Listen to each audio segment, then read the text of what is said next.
pa? One more ha? One more. Ah. Ah. Okay.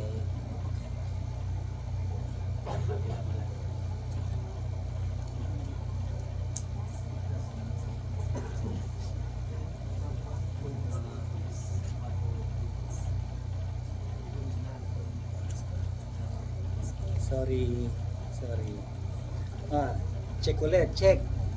Takip to. Takip. Takip. Maliit, malaki. Maliit, small. Itong kabila.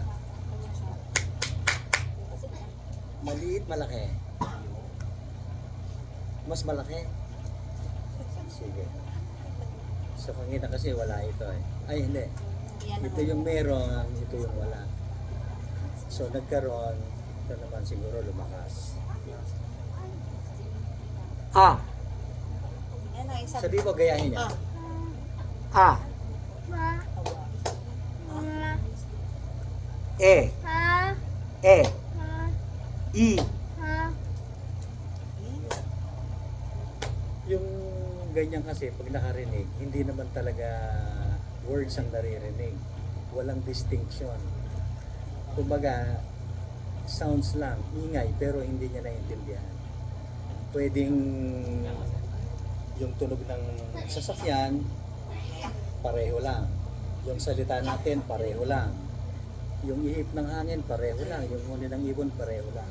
Naririnig niya, pero hindi niya naiintindihan. So, sounds. Sounds lang. Pero pwedeng magkaroon ng distinction. Ibig sabihin, pwedeng luminaw yon later on. Later on, yun po yung pag-asa po natin. Ano? At least, may na-open, may naririnig na kaysa sa wala. Ah, sige, one more. Ah?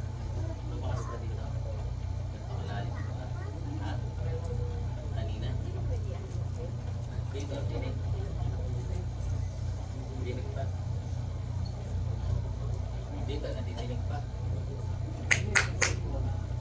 Alright? Dito. Taon ka na. Kasi pa rin? Patian mo? Patian mo? Dito. Di mareklamo. Yung ugong. Meron pa rin? Kita mo siguro. Hindi Kita na mo bago. Hindi siguro. sa Batian mo? Batian mo? Ah, sige ha. Sa'yo lang titingin ha. O, tanong mo. Batian mo? Di ba rin na? Alun? Ah, dito. Batian mo? Wala sabi. Dito, sir. Narinig daw niya? Opo. Mas magandang maniwala kaysa hindi. Kasi, di ba? Mas magandang paniwalaan. Ah, naririnig niya. Malayo na yun ha, yung palakpak ko. Ayun pala. Batian mo? Ano niyo pa siya? Ano niya? Pamangkin ko po. Kaso lang, i-adapt ko, sir. Ako na ang nagpala. 4 araw ko lang po pinanganak. Ako na nagpala. Ah, so kayo na po yung magulang. Sige. Mukhang narinig naman niya yun. Mukhang narinig naman niya yung palakpak. Yun mo ha, lalayo ka lalayo ha. Tanungin mo. Batian mo? Dito. Batian mo? Ah, lang tapos. Kabati ka? Ito yung kabati. Kabati ka. Oh, kabati ka? Ikaw ka lang. Ang problema, sounds lang yon. Yung distinction, kung naiintindihan niya o hindi, wala pa yon. So to follow po yon. Hopefully. Hopefully. Sige. Sabihin niyo sa kanya, gayahin yung maririnig niya. Sasabihin mo sa kanya. Hindi ako marunong mag-sign language. Kabalo ka? Ikaw, ano siya mga... Ah, dito. Ah. Sige ah. Sabihin mo sa kanya, yung maririnig niya, gayahin niya. Say it to her. Sige. A. E. I. O. O. U. U. Pare-pareho lang yung sinasabi niya. No? Ibig sabihin, no, naririnig niya pero hindi niya naiintindihan. It's okay. For now, it's okay. At least may naririnig kaysa sa wala. Di ba? May ano ka ba dito? May interpret ka eh. Oo, malis. So yung ano, nag-i-interpret, nagsa-sign language. Sige.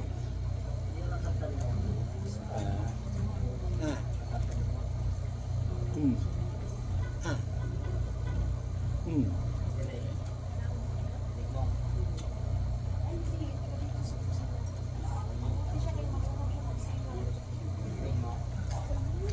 Dapat nag-aral po kayo mag-sign language. Kaya yung ibang magulang, nag-aral yung anak, nag-aral din yung magulang. Ito. Okay, ito. Edit. Okay, di ba? Mas malaki. Pwede nga, no? Tanungin mo nga. Kasi kanina, ito totally wala yung kanan. Yung kaliwa, meron maliit. Ngayon nga, tanong mo. Yung left. Mas lumakas ba? Mas lumaki. Pakiulit mo yung tanong niya. Tanongin mo nga siya. Sige.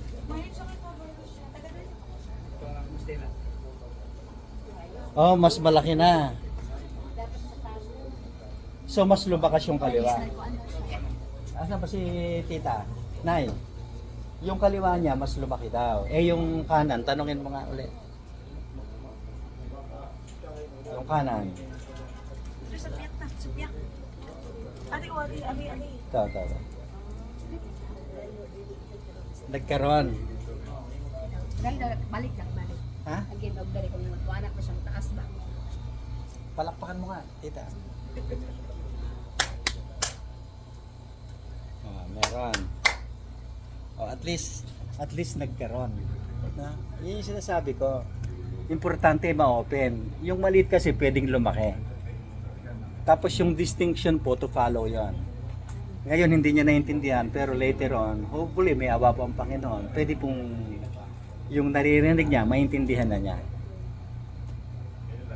Kasi parang bata, hindi naman agad-agad balinaw yung pandinig ng bata. Ay nadidevelop din.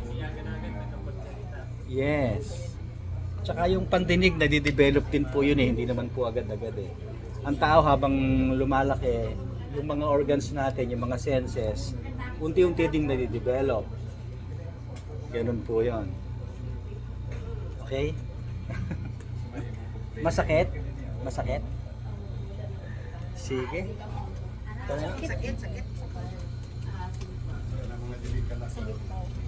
Sakit. Masakit daw.